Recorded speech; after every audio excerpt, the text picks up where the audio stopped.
34 বছর বামফ্রন্ট সরকার ছিল, বালি আর নদীর দিকে হিম্মত ছিল না কেউ তাকিয়ে দেবে। কিন্তু কেন, কোন কার সঙ্গে এই সিদ্ধান্ত হয়েছে যে সরকারি লিজের নাম করে অবৈধভাবে বালি চলছে? আমরা বলেছি বালি বন্ধ হবে। আমরা বল্লভপুরের মানুষ মেনে নিতে পারি না, জল শুকোচ্ছে, জল পাবে না বাড়ি বাড়িতে। ভোটের আগে কল বলল কল দেব, মাটি খুঁড়ে দিল, মাটি খুঁড়ে বাবাজি ভোট নিলে আর জল নাই। আমরা বলেছি নিয়মিত জল সরবরাহ চাই।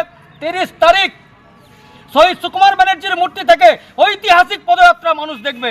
আমরা যা, যদি পুলিশ প্রশাসন না আটকান, পঞ্চায়েত প্রধান না আটকান, ওনাকে বলেছে আমার নেতৃত্ব, উনি বলছেন হাত নাই।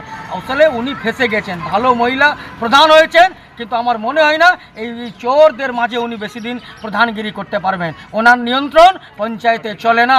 বিশেষ একজন আছে যিনি, যার অঙ্গুলি হিলেনে পঞ্চায়েতটা চলছে।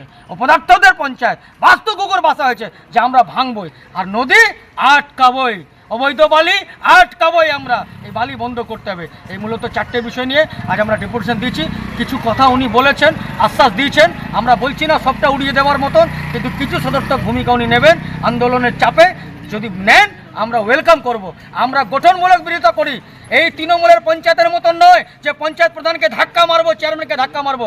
আরে আজ যা বিক্ষোভ বল্লভপুরে আছে না, যদি মনে করি আজকে এই হিম্মত আছে বল্লভপুর গ্রাম পঞ্চায়েতের গেটে তালা পড়ে যেতে পারে, কিন্তু আমরা তা করি না। নির্বাচিত পঞ্চায়েত চুরি করে ভোট পান আর যাই ভোট পান, নির্বাচিত পঞ্চায়েত। আমরা চাই গণতন্ত্রে সুষ্ঠু আলোচনা হোক আর উন্নয়নের কাজ চলুক। এই উন্নয়নের কাজ যদি পঞ্চায়েত শিক্ষা নিয়ে করে ভালো, যদি না করে তাহলে আমরা আন্দোলন চালিয়ে যাব।